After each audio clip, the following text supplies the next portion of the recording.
mohon maaf kalau misalnya selama ini masyarakat menilai ada pernyataan, terus kemudian sikap, tindak tanduk yang belum bisa diterima oleh masyarakat secara luas gitu. Jangan sampai publik itu nunggu marah. Jangan sampai misalnya publik itu harus bakar-bakaran.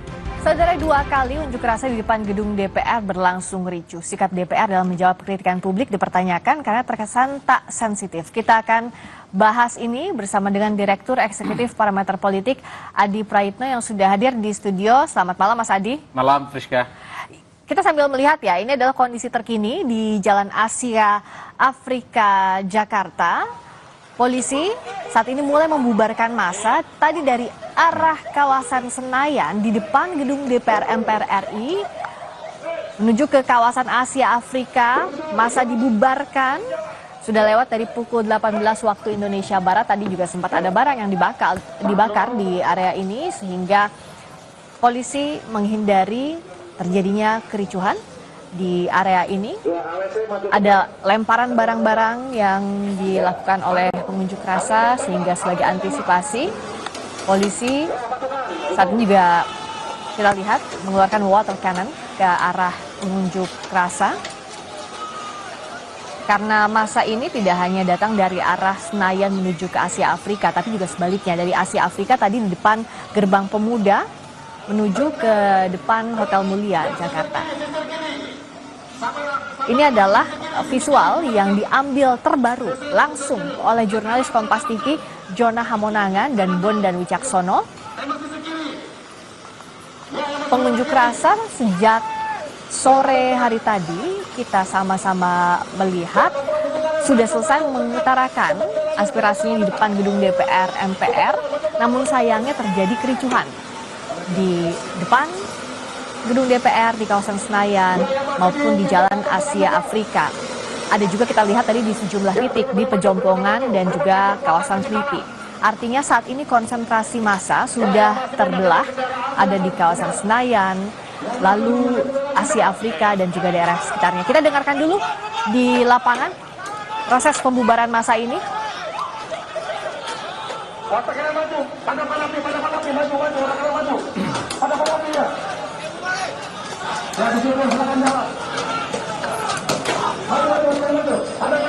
Jadi ada beberapa tahap biasanya yang dilakukan untuk pembubaran massa. Satu, yakni diumumkan agar massa mundur dari lokasi tertentu. Berikutnya ini sudah disisir. Massa disisir di sekitar lokasi yang sudah tidak boleh lagi dilakukan unjuk rasa atau yang terjadi kericuhan agar mundur dari area ini, disterilkan lagi dari pengunjuk rasa. Saya coba sapa jurnalis Kompas TV Jona Hamonangan. Tadi juga kita melihat menggunakan helm di area demo ini yang sudah terlihat di kamera. Jona bisa dengar suara saya? Ya, bersihkan. John, tampaknya masih belum bisa mendengar suara saya. Kita lihat pantau kondisi terkini di Asia Afrika. Dari Asia Afrika dialihkan pengunjuk rasa yang di area sini tidak boleh lagi ada yang dibawa oleh polisi. Ini pastinya akan diinterogasi atau yang dicurigai sebagai provokator akan mulai disisir di sekitar Asia Afrika.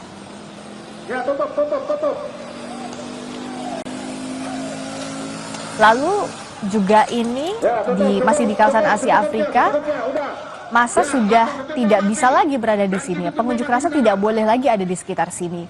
Karena saat ada kericuhan terjadi, otomatis daerah itu akan segera disterilkan. Agar kericuhan tidak semakin meluas atau massa tidak semakin banyak berkumpul di satu titik konsentrasi, apalagi adalah jalan umum di kawasan Asia Afrika. Karena ada barang juga yang dibakar, kita lihat itu di tengah jalan, sehingga agar kondisi kembali aman, kondisi kondusif, ini tidak melebar lagi ricuh yang terjadi di area unjuk rasa. Mas Adi, kita sama-sama lihat ya, sekarang adalah proses pembubaran massa. Di satu sisi kan yang diharapkan unjuk rasa berjalan secara kondusif sampai akhir, tapi sejak Senin kemarin kita lihat di akhirnya ada ekses ini. Apa yang Mas Adi lihat? Apakah ini bentuk kemarahan publik dan bagaimana mengelola ini semestinya? Ya, sebenarnya kalau kita mau jujur, pertama, aksi demonstrasi itu memang seharusnya menjaga ketertiban umum dan menghindari supaya tidak terhindar dari persoalan-persoalan melanggar peraturan ya, karena seperti membakar dan termasuk juga merusak fasilitas publik, itu adalah sesuatu yang memang tidak diperbolehkan. Sekalipun bebas menyampaikan aspirasi, ada kritik dan seterusnya, tapi merusak fasilitas publik, memblokir jalan, ataupun misalnya membakar di tempat umum, itu adalah hal-hal yang memang selama ini dianggap mengganggu ketertiban umum. Tapi Friska, satu hal bahwa kalau kita mau jujur sebenarnya, yang melakukan aksi dan protes demonstrasi malam hari ini, itu sebenarnya tidak terlampau terdeteksi siapa sebenarnya yang melakukan aksi ini. Karena kalau dulu biasanya kalau kita melihat ada orang demo kan kelihatan, misalnya buruh, mahasiswa, Kelompok aktivis mana BEM, begitu ya? kelompok mana dan seterusnya. Setahu kita semua hari ini adalah aktivis buruh dan kelompok-kelompok buruh, saya kira sudah melakukan aksi demonstrasi di berbagai tempat, termasuk di Jakarta di depan DPR. Mereka menyampaikan begitu banyak tuntutan seperti menghapuskan outsourcing. Mereka juga meminta bagaimana kenaikan upah. Mereka juga meminta supaya tak ada lagi misalnya upah rendah terhadap buruh dan seterusnya.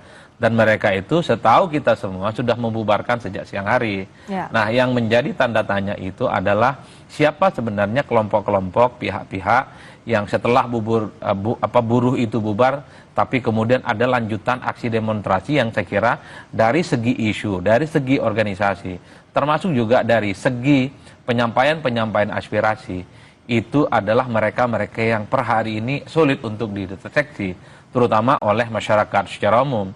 Bahkan kalau kita mau jujur sebenarnya, kita mau melihat dari dekat saja aksi demonstrasi hari ini, nggak bisa karena jalanan diprotes.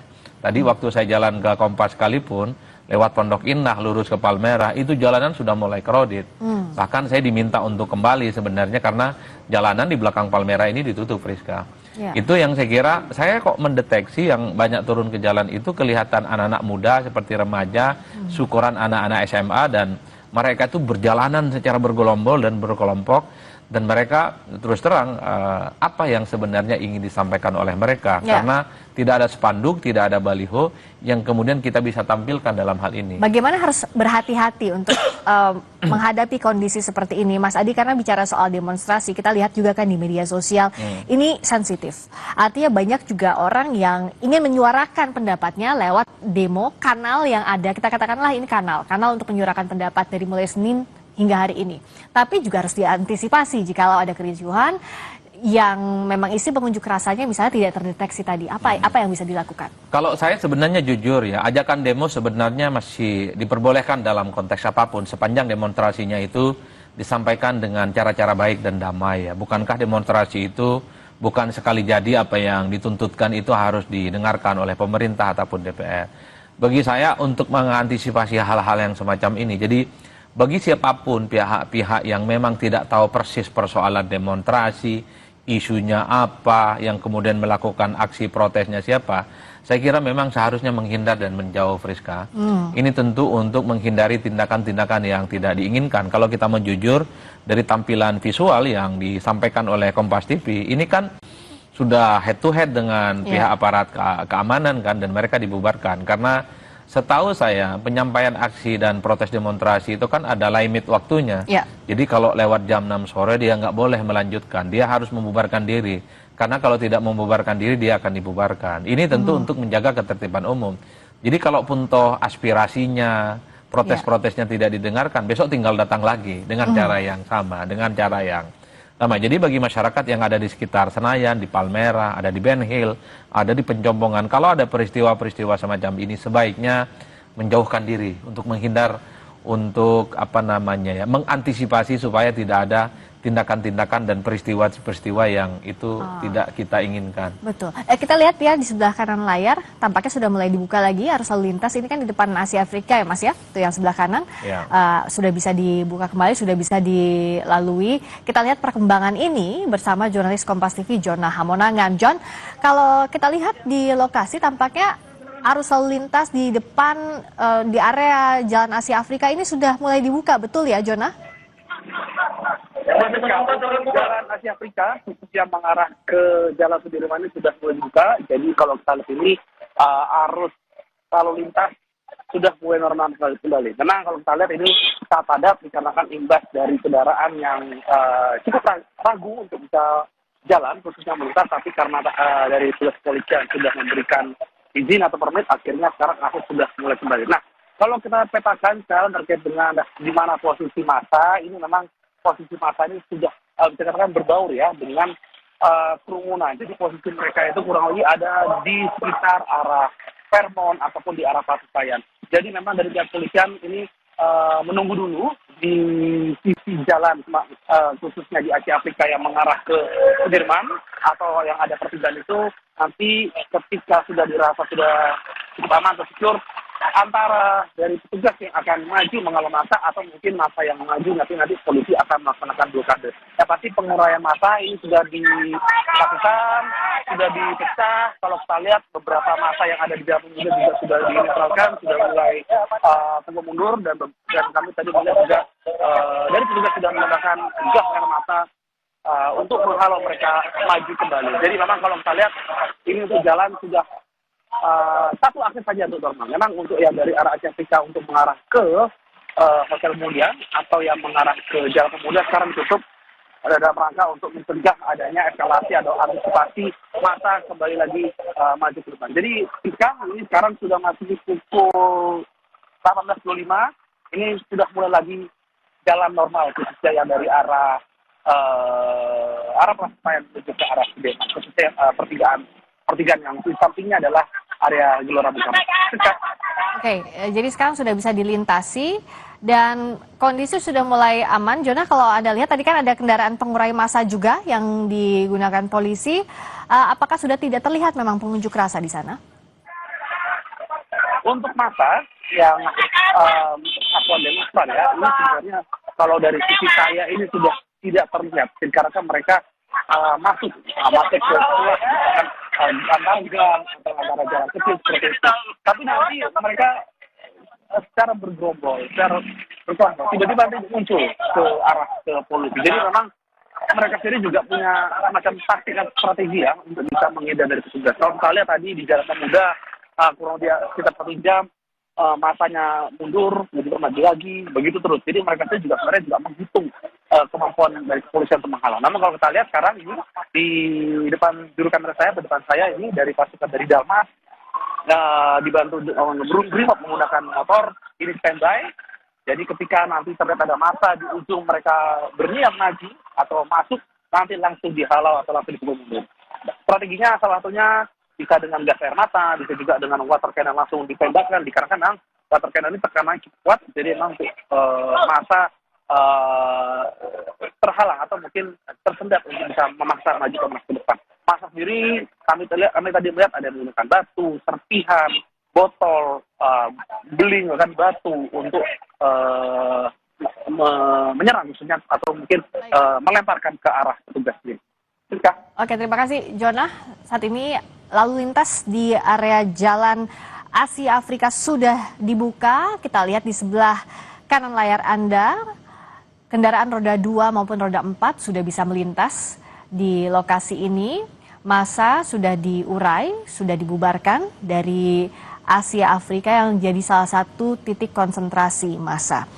Bicara soal unjuk rasa ini bukan hanya soal membubarkan massa sekarang, tapi kan kita lihat bahwa ini imbas dari ketidaksensitifan anggota Dewan kita di Gedung Senayan, di Gedung DPR MPR RI. Di tengah kondisi seperti ini ada pernyataan-pernyataan kontraproduktif yang dilontarkan sehingga membuat kemarahan dari publik. Nah, bagaimana pula wakil rakyat harus menjawab kritikan masyarakat ini? Kita akan bahas di Sapa Indonesia Malam usai jeda.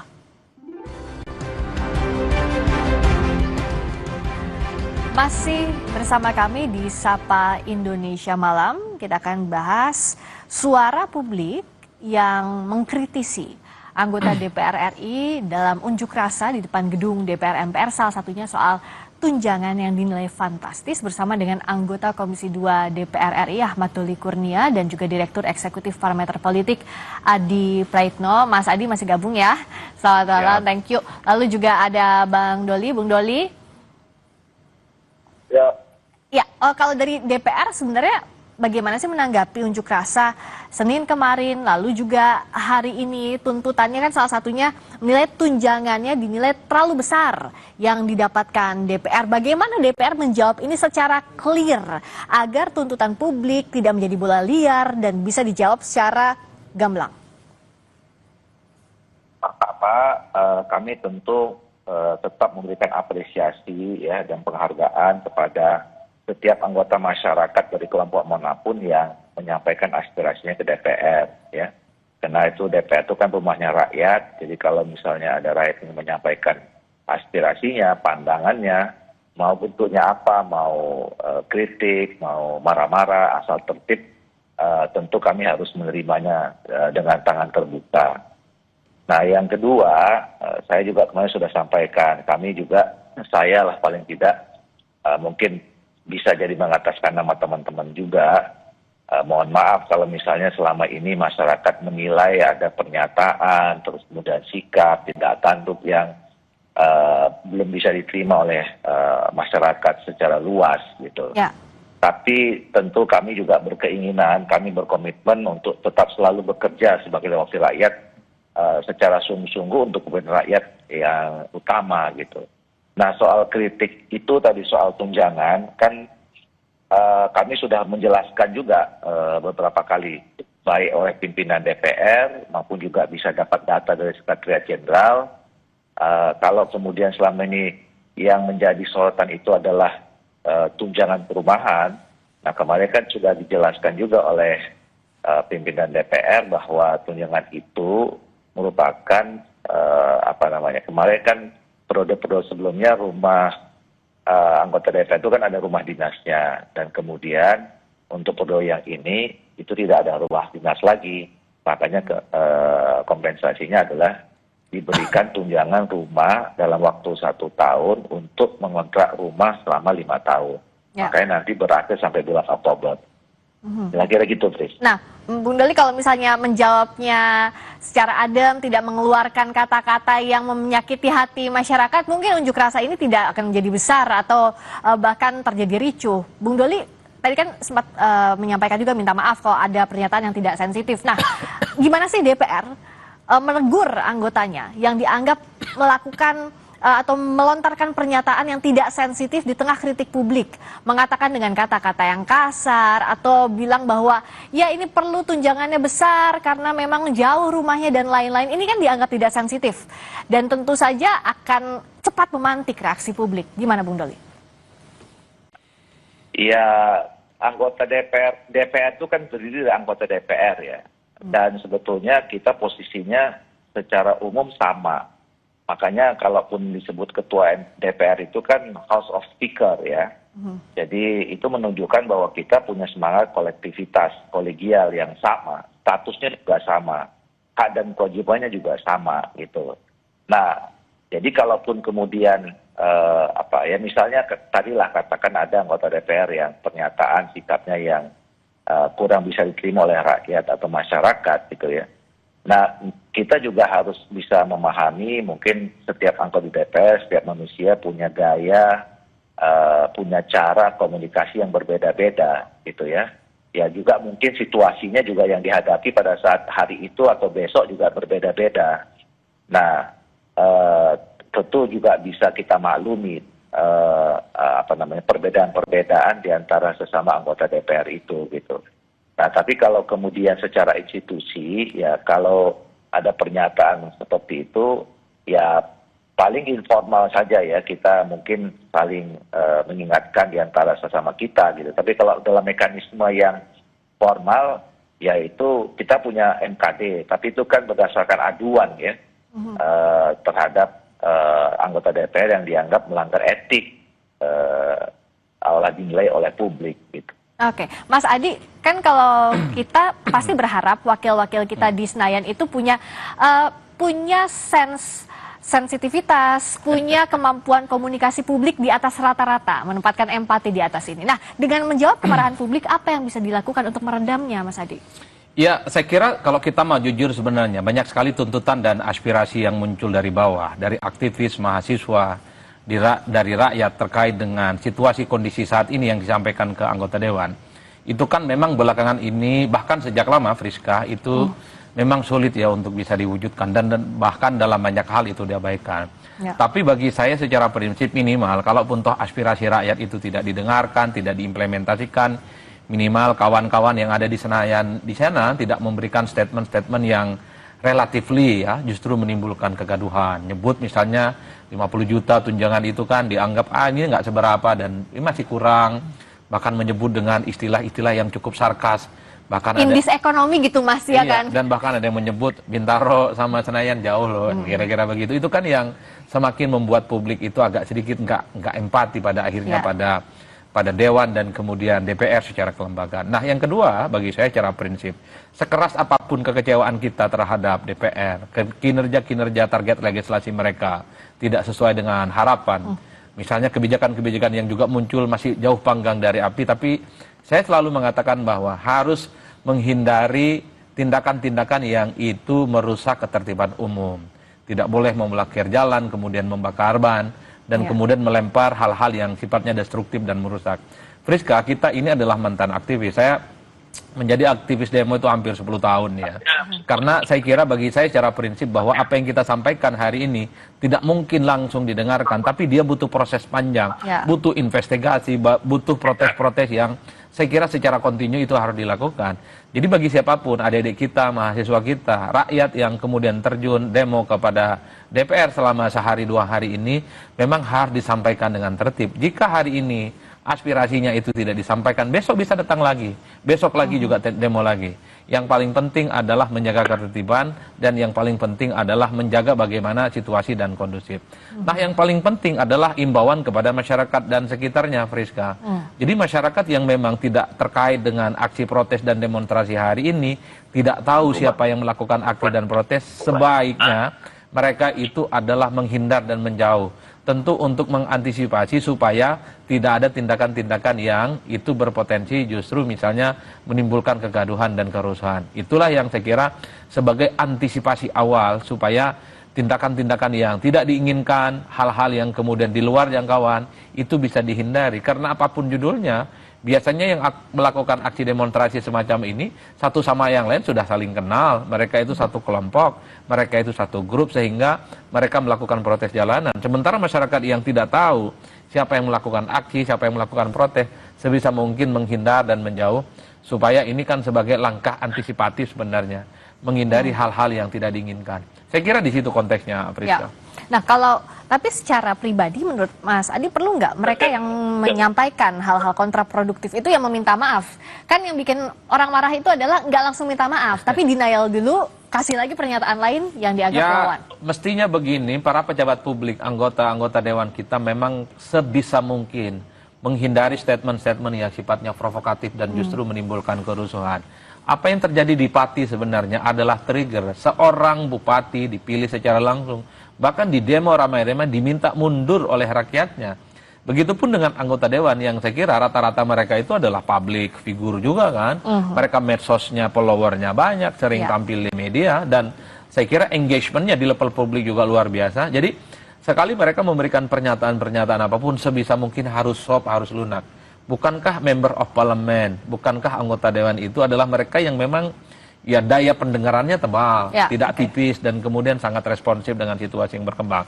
Nah kalau setiap anggota Dewan seperti Bang Doli nyaman minta maaf, yang kira-kira begitu kan, kemudian bahwa aspirasi akan ditampung, saya kira eskalasi dan resistensi dari penentakan publik ya tidak akan se-ekstrim seperti apa yang terjadi pada hari ini. Bang Doli juga setuju bahwa harusnya nggak resisten. Siapapun yang mengeluarkan pernyataan ya, secara pribadi semestinya minta maaf dulu. Karena kan kalau anggota DPR nggak punya celah buat asbun, nggak boleh asal bunyi, nggak boleh asal mengeluarkan pernyataan gitu ya, Bung Doli. Iya, itu yang tadi saya katakan bahwa memang kan kadang-kadang cara daya komunikasi kita tuh beda-beda, apalagi tergantung situasi pada saat itu.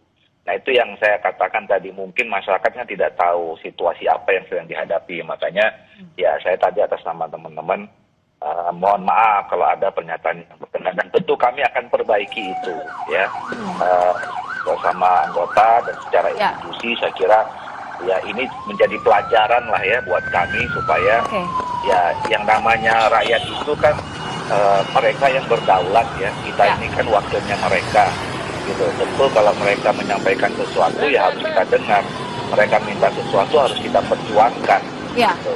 Oke, Nah, Bang Doli, itu izin yang ya. seharusnya dilakukan. Oke, Bang Doli, nanti kita lanjut dulu sebentar. Saya mohon waktu karena kita akan lihat ini situasi terkini di depan Jalan Asia Afrika. Kalau tadi kita sempat lihat, polisi sudah membubarkan massa, sudah mengurai massa dari Jalan Asia Afrika menuju ke area Sudirman, lalu juga di depan kawasan Senayan, DPR RI, gedung DPR RI.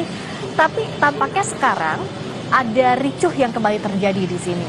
Saat polisi mengurai massa, coba membubarkan massa, karena tadi saat jalan ini sempat dibuka bahkan di dua arah, dari arah Asia Afrika menuju ke Sudirman maupun sebaliknya.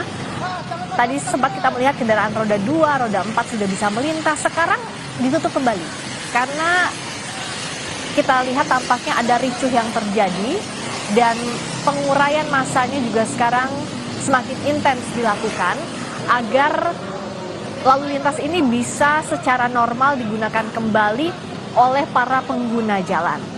Sudah lewat 43 menit waktu ya dari waktu yang ditentukan, maksimal pukul 18 waktu Indonesia Barat untuk melakukan unjuk rasa, sehingga penguraian massa harus dilakukan saat ini. Kita akan jeda dulu sejenak. Sapa Indonesia Malam, Kompas TV masih akan mengupdate informasi terkini dari unjuk rasa di area gedung DPR RI.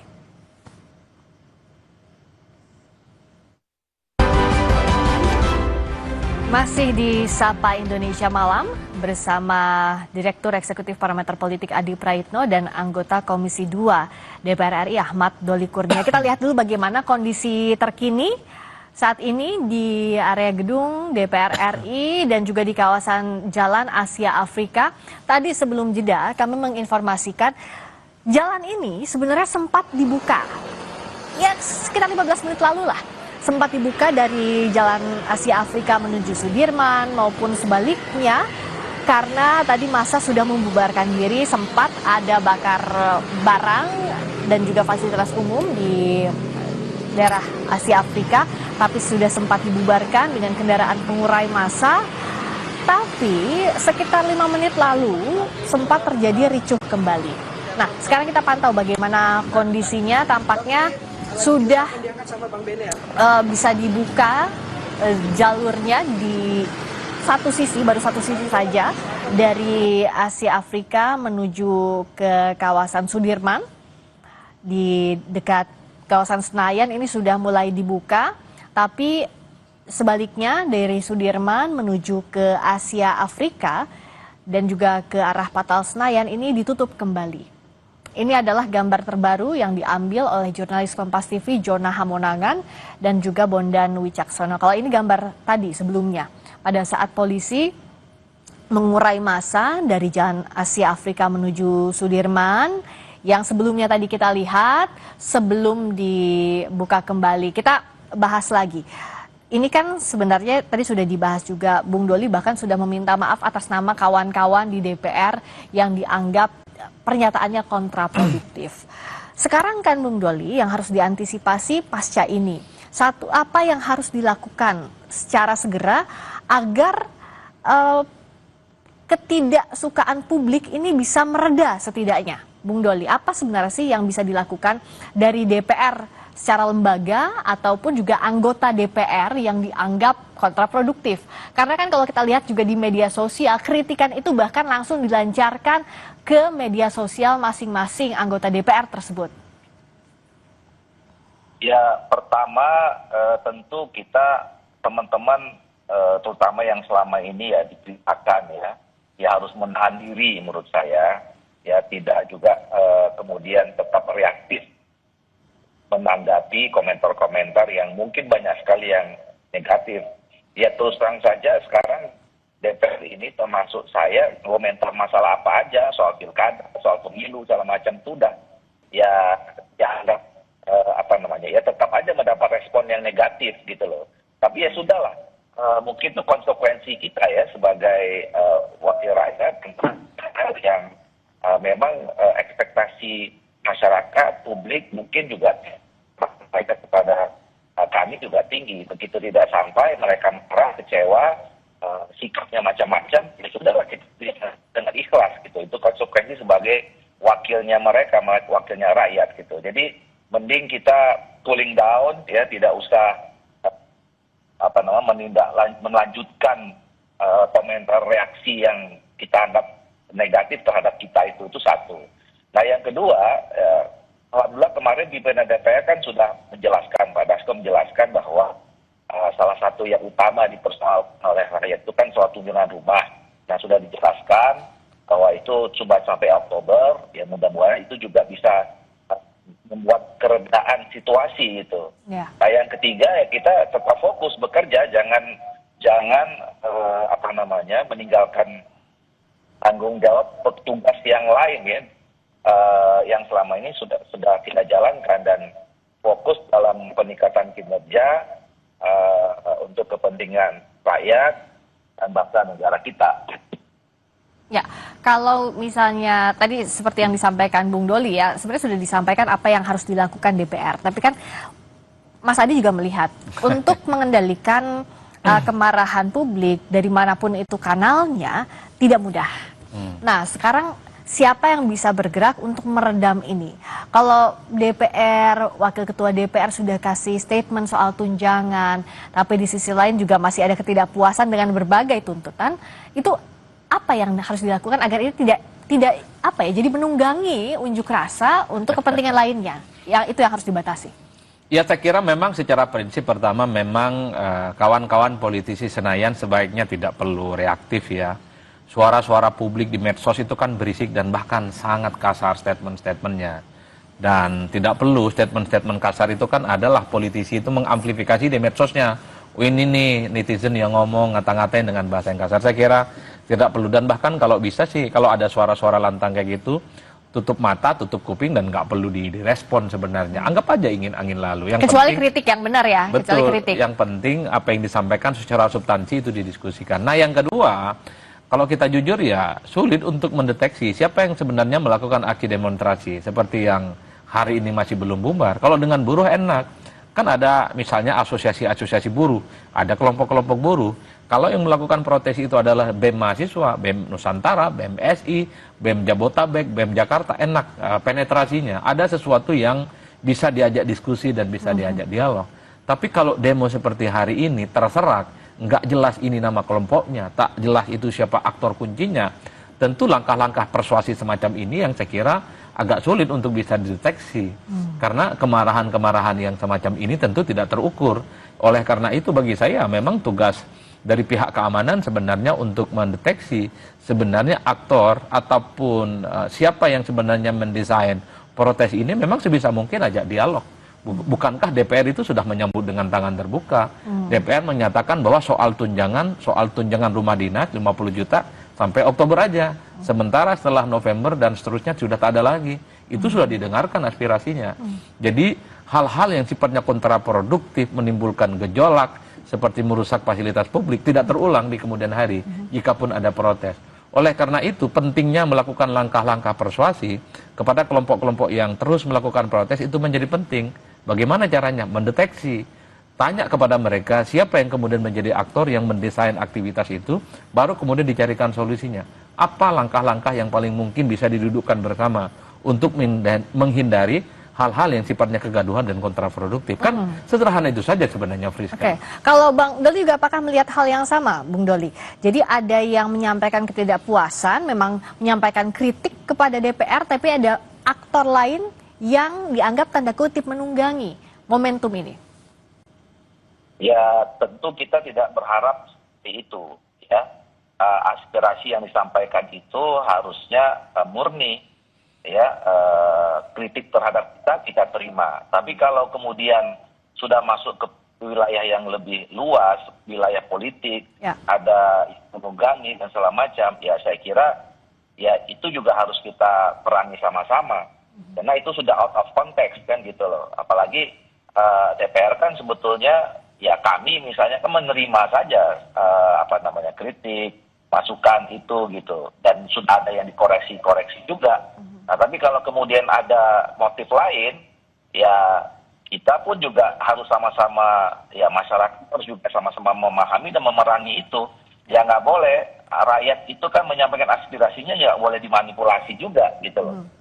Ya, dan apa tanggapan Istana soal ini? Istana melalui Menteri Sekretaris Negara Prasetyo Hadi merespons aksi unjuk rasa di sekitar gedung DPR. Mensesnek menyebut bahwa masyarakat punya hak untuk menyampaikan aspirasi. Mensesnek bilang bahwa seluruh aspirasi masyarakat tentu dihargai dan dipersilakan untuk disampaikan dengan cara apapun, namun penyampaian aspirasi sebaiknya tidak sampai mengganggu fasilitas umum.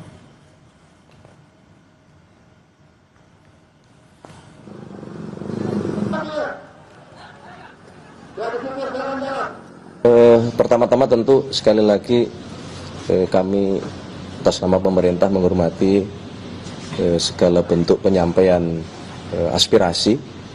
Ya, dalam hal ini kemarin tanggal 25 dan tanggal 28 ya, hari ini menyampaikan aspirasi, tentu kita menghormati. Kalaupun melalui cara penyampaian aspirasi demo itu juga tidak masalah. Yang penting semangatnya kami semua berharap untuk kemudian tidak menimbulkan mengganggu fasilitas-fasilitas umum itu aja. Jadi kalau dalam kondisi sekarang artinya Mas Adi harus bisa dibedakan ya, mana yang memang menyampaikan kritik, mana yang tadi memanfaatkan situasi. Ya kalau kita mau jujur sebenarnya apa yang dilakukan oleh kawan-kawan aktivis buruh misalnya dari pagi dan siang membubarkan diri itu jelas. Apa tuntutan-tuntutan yang mereka sampaikan secara terbuka di depan DPR ya, dan di berbagai tempat di provinsi. Mereka meminta misalnya supaya outsourcing dihilangkan, supaya mereka itu tidak ada lagi upah-upah yang rendah terhadap buruh, jelas, dan mereka membubarkan diri. Yang agak rumit mendeteksi adalah ketika begitu banyak kelompok-kelompok yang kemudian dia juga melakukan protes dan demonstrasi, nama organisasinya tidak jelas, dan siapa yang kemudian dianggap bertanggung jawab terkait dengan protes yang hingga hari ini masih sedang diupayakan untuk dilakukan pembubaran. Makanya penting langkah-langkah persuasi itu dalam aktivis dan demonstrasi, itu dalam konteks karena ada sesuatu yang bisa dinegosiasikan sebenarnya, Friska. Kita sebagai aktivis dulu memang sering dorong-dorongan dengan para aparat. Kalau memang melewati batas jam 6 sore itu kan tidak boleh. Apa yang bisa dinegosiasikan? Kita dipersilakan bubar dengan tertib dan besok turun lagi. Kalau aspirasinya tidak didengarkan, turun lagi. Kalau tidak didengarkan, turun lagi sehingga aspirasi itu didengarkan. Itulah yang saya sebutkan bahwa tidak ada yang disebut dengan instan kun fayakun. Hari ini protes, hari ini menyampaikan aspirasi, kemudian akan didengarkan, itu sulit. Itu sangat sulit. Ini adalah protes yang cukup luar biasa. Tapi pada saat yang sama bagi saya siapapun pengambil kebijakan publik di negara kita, jangan sampai publik itu nunggu marah. Jangan sampai misalnya publik itu harus bakar-bakaran. Kalau memang ada hal-hal yang penting, esensial, dan penting untuk didengarkan, saya kira memang sangat layak untuk didengarkan. Misalnya ketika ada keinginan tanggal 25 Agustus yang lalu, supaya rancangan undang-undang terkait dengan perampasan aset itu disahkan, itu kan mudah saja. Apa sih yang membuat undang-undang ini tidak kunjung disahkan? Bukankah hari ini parlemen solid bekerja sama dengan pemerintah? Apa yang kemudian membuat undang-undang ini tidak segera disahkan? Bagi saya kan simpel saja sebenarnya untuk merespon hal-hal yang sifatnya untuk mengantisipasi yang kita sebut dengan tindakan anarkis. Ini masuk kategori anarkis sebenarnya. Karena mengganggu ketertiban umum. Tidak boleh membakar-bakar di jalanan, mengganggu ketertiban umum, orang tidak boleh lewat.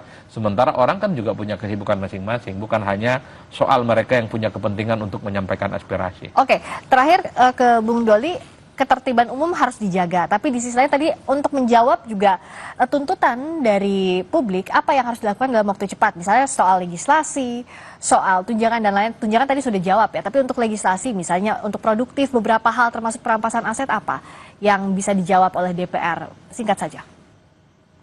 Nah, tentu kan kita kembali bekerja seperti bagaimana biasanya, urusan legislasi terus dijalankan. Mana yang sudah masuk dalam prolegnas prioritas kita jalankan. Nah, termasuk undang-undang yang tadi disampaikan itu kan kemarin sudah dijawab juga ya, bahwa DPR bersama pemerintah kan mulai membahas soal undang-undang pemberantasan aset itu. setelah undang-undang KUHP selesai. Nah sekarang undang-undang KUHP-nya kan sudah berjalan, ya, dan itu secara terbuka disampaikan. Sekarang kan mengakses DPR itu kan nggak susah. TV Parlemen ada, YouTube ada, media yang lain ada. Setiap hari juga bisa dimonitor itu pekerjaan-pekerjaan di DPR. Jadi undang-undang KUHP itu sekarang sudah dikerjakan oleh teman-teman Komisi 3. Ya kita tunggu supaya nanti linear dengan undang-undang perampasan aset. Baik, terima kasih Bung Ahmad Doli Kurnia, anggota DPR RI, fraksi Golkar. Terima kasih juga Mas Adi Maitno, Direktur Eksekutif Parameter Politik, sudah membahas ini di Sapa Indonesia Malam. Kita berharap juga kondisi segera kondusif setelah unjuk rasa yang berlangsung di gedung DPR RI. Aspirasi silakan disampaikan, catatannya dengan tertib.